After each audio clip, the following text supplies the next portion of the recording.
మన ప్రభువు ప్రియ రక్షకుడు యేసుక్రీస్తు వారి శ్రేష్టమైన నామంలో మీ అందరికీ వందనాలు తెలియపరుస్తున్నాను. మరి యొక్క వీడియోతో మీ ముందుకు రావడానికి దేవుడిచ్చిన అవకాశాన్ని బట్టి దేవుడి నామాన్ని ఎంతో స్తుతిస్తున్నాను.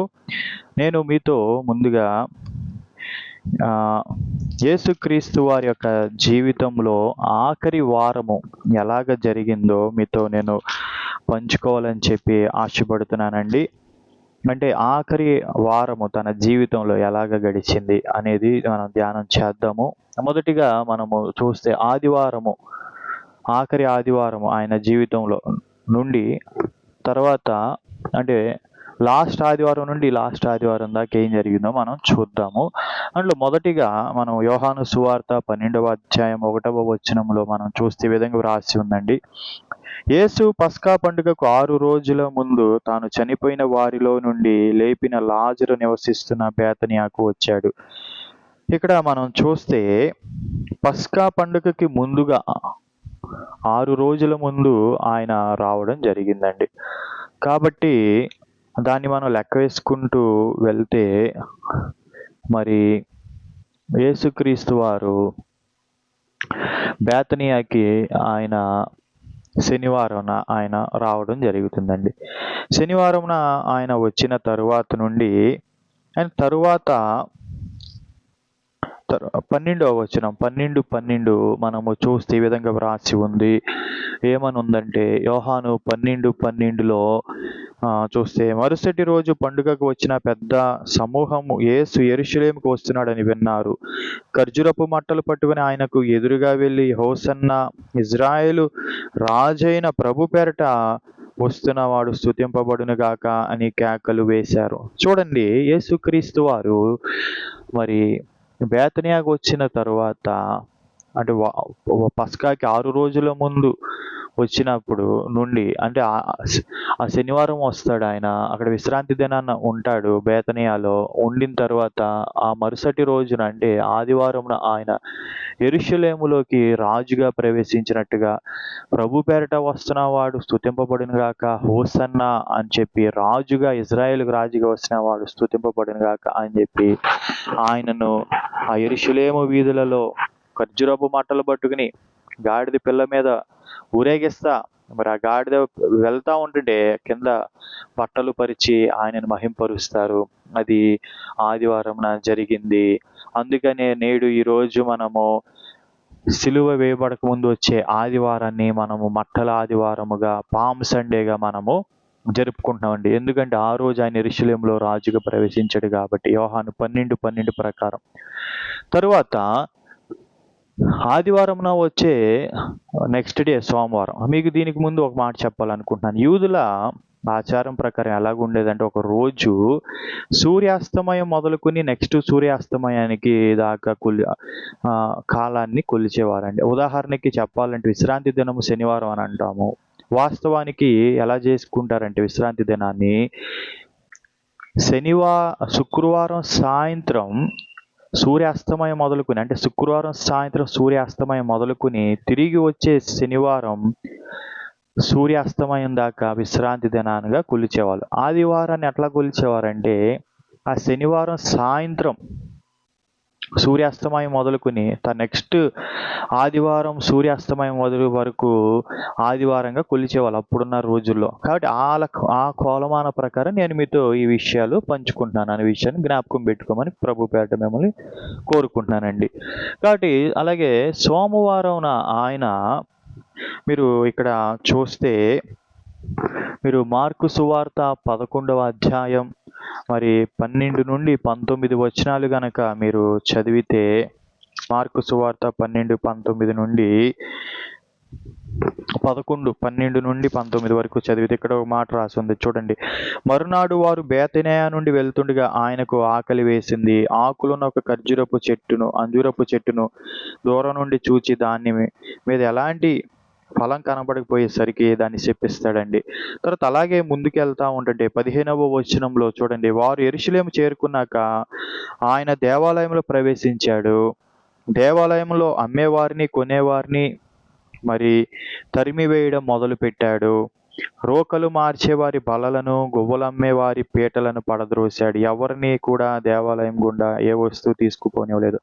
అంటే బేతనియా నుండి మరుసటి రోజున ఆయన మరి ప్రయాణం చేసుకుంటా వచ్చి ఏం చేశాడు? యెరూషలేములో దేవాలయానికి వెళ్ళి అక్కడ ఆ దేవాలయాన్ని శుద్ధి చేశాడు. రోకలు అమ్ముకునే వారిని, మరి అక్కడ వ్యాపారం చేసే వాళ్ళని ఆయన తరిమేస్తాడు.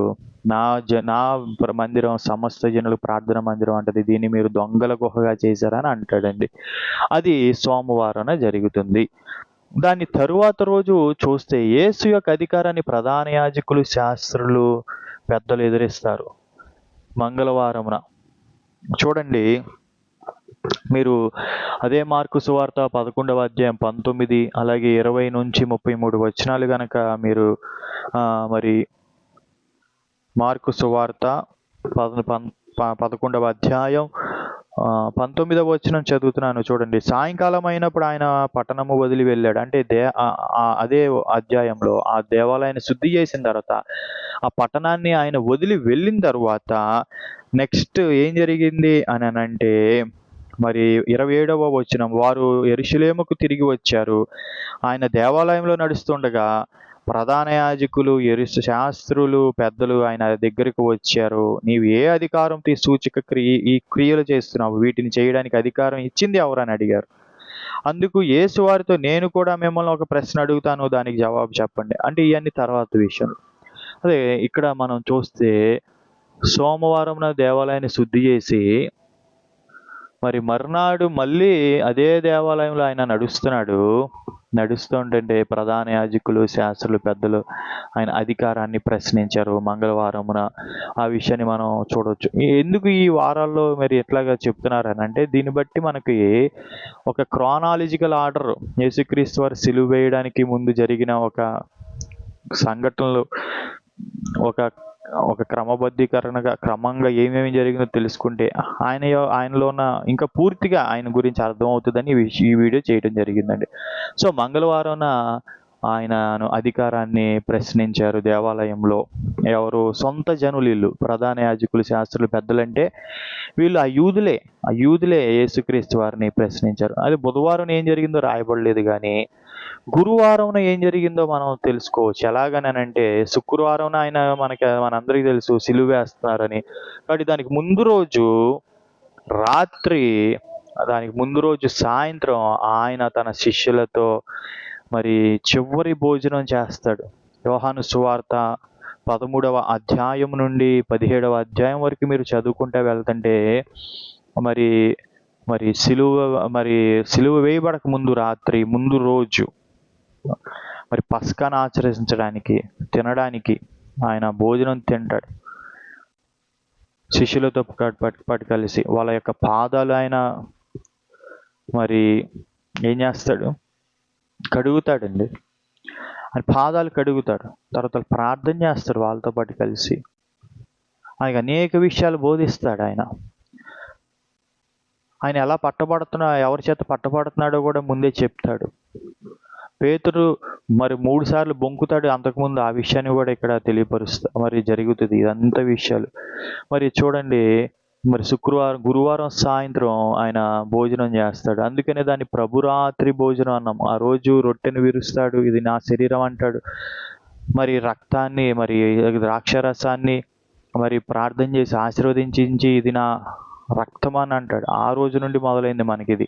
సో గురువారం సాయంత్రం, ముందే చెప్పాను సాయంత్రం అని. ఎందుకనంటే ఆ రోజు ఆచారం ఎలాగుండేదనంటే, శుక్రవారం అంటే అర్థం ఏంటంటే గురువారం సాయంత్రం సూర్యాస్తమయం మొదలుకొని నెక్స్ట్ డే శుక్రవారం సాయంత్రం సూర్యాస్తమయం వరకు. అంటే ఆ రోజు ఆయన ప్రభురాత్రి భోజనం చేశాడు, శిష్యులతో ప్రార్థన చేశాడు. గెత్సేమనే తోటలో ఆయన ప్రార్థన చేసుకుంటుండగా ఇస్కరియోతు యూదా మరి కొంతమందిని సైనికులు వెంట పెట్టుకుని వచ్చి ఆయనను అరెస్ట్ చేస్తారు. పేతురు మరి అక్కడుండే సైనికుడి యొక్క మరి చెవిని నరుకుతాడు. దేవుడు స్వస్థపరుస్తాడు, యేసుక్రీస్తు వారు స్వస్థపరుస్తాడు, చెవినిస్తాడు. తర్వాత ఆయన ఏం చేస్తారంటే నెక్స్ట్ డే శుక్రవారం అంటే కంటిన్యూస్గా గురువారం సాయంత్రం నుండి శుక్రవారం ఈ కంటిన్యూషన్గా సన్హెడ్రన్ దగ్గరికి తీసుకెళ్తారు, అంటే యూదుల అధికారుల దగ్గరికి తీసుకెళ్ళి ఆయన విచారణ చేస్తారు.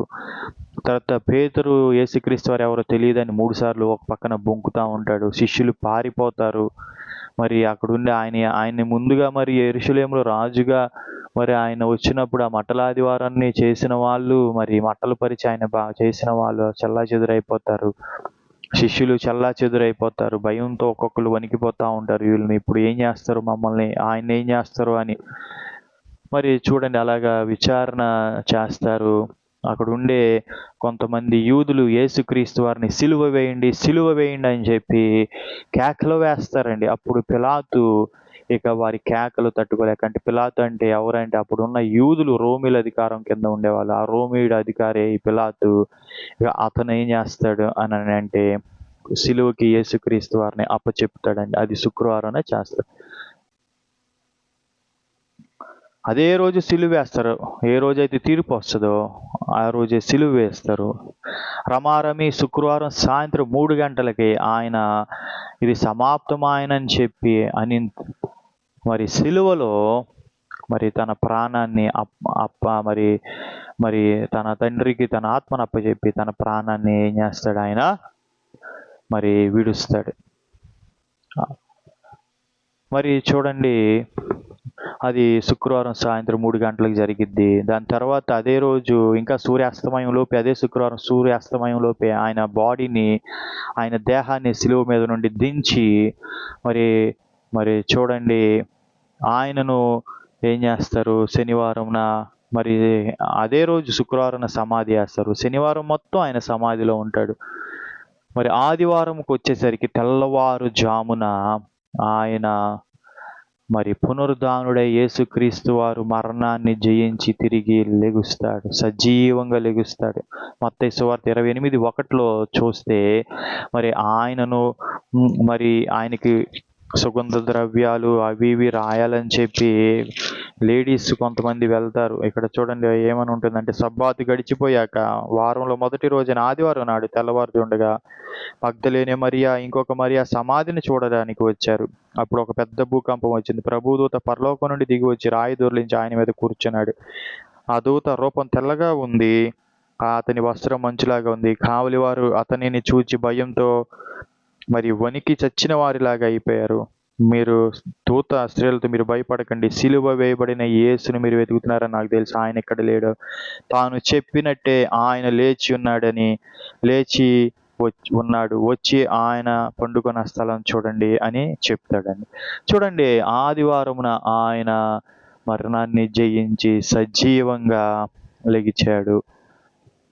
అందుకని ఆదివారమున నేడు సంఘము పునరుద్ధాన దినాన్ని మరి ఆ రోజు ఆరాధన మనము చేసుకుంటున్నాం. విశ్రాంతి దినాన్ని మనము ఆరాధన చేయట్లేదు. పాత నిబంధనలు విశ్రాంతి దినాన్ని ఆరాధన చేసేవాళ్ళు. ఇప్పుడు మన యేసు పునరుద్ధానుడై తిరిగి లేచిన ఆదివారమున మనము మరి ఆయనను ఆరాధన చేసుకుంటున్నాం. ఇది క్రానలాజికల్ ఆర్డర్లో ఆదివారం నుండి ఆదివారం దాకా జరిగిన వేషాలు, యేసుక్రీస్తు వారి యొక్క జీవితంలో విషయాలు తెలుసుకోవడం బట్టి మనము ఇంకా ఆయనలో లోతుగా వేరుపారి ఉండడానికి, ఆయన గురించి అర్థం అవడానికి మనకి ఈ విషయాలు దోహదపడతాయండి. మరి ఈ విషయాల్లో ఉన్న దైవికమైన సత్యాలను మీరు గమనించవలసిందిగా ప్రభు పేరట మిమ్మల్ని కోరుకుంటూ, మరి ఈ వీడియో వీక్షించిన మీ అందరికీ మరి ఒకసారి వందనాలు తెలియపరుస్తున్నాను. ఈ వీడియోస్ ఇలా కొనసాగింపబడాలని మీ ప్రార్థనలో మీరు జ్ఞాపకం పెట్టుకోవాలని కోరుకుంటున్నానండి. దేవుడు ప్రేరేపిస్తే మీ సహాయ సహకారాలను మీకు అందించవచ్చు. అలాగే మీ ప్రార్థన అవసరతలు ఉంటే మీరు మాకు మీ ప్రార్థన అవసరతలు తెలియపరచవచ్చు. అలాగే మీకు మాతో మరి సంబంధం కలిగి ఉండాలని మీరు అనుకుంటే మీరు మాకు మెసేజ్ ద్వారా కానీ వ్యక్తిగతంగా ద్వారా కానీ కలుసుకోవచ్చు. ఇంకా ఆత్మీయమైన సత్యాలు ఈ వీడియోస్ ద్వారా మీకు చెప్పాలని చెప్పి నేను ఆశిస్తున్నాను. కాబట్టి నన్ను దేవుడు బలపరచాలని, తన ఆత్మ ద్వారా వాడుకోవాలని చెప్పి మీరు అనుదిన ప్రార్థనలో మీరు మమ్మల్ని జ్ఞాపకం చేసుకోవాలని ప్రభు పేరట కోరుకుంటూ వీక్షించిన మీ అందరికీ మరోసారి వందనాలు తెలియపరుస్తున్నాను. Thank you for watching.